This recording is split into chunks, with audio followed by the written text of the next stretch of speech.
Now that I've made some important distinctions, let me put the whole picture together.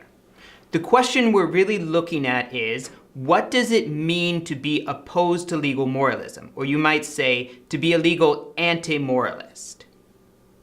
It means that you believe that we have an obligation not to use the law to interfere with behavior solely on the grounds that it is immoral. Now, we could put this in reverse. What does it mean to be a legal moralist? To be a legal moralist is to believe that we may use the law to interfere with behavior solely based on the fact that it is immoral.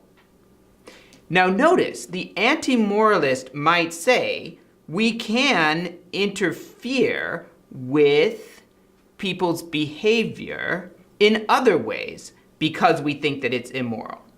Okay. The anti-moralist can also say we are morally obligated not to use the law to interfere with people's behavior solely on the grounds that it's immoral.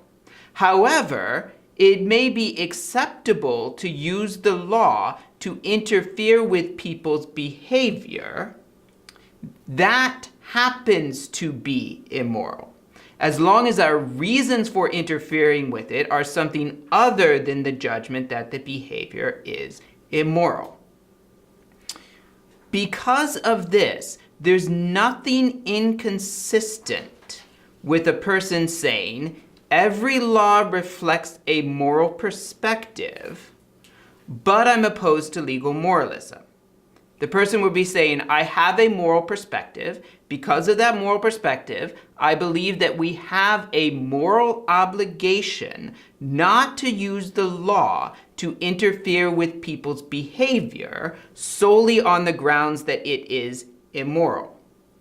But it is acceptable in some circumstances, in fact, maybe morally obligatory, to use the law to interfere with behavior that happens to be immoral for some other reason, such as it harms innocent people.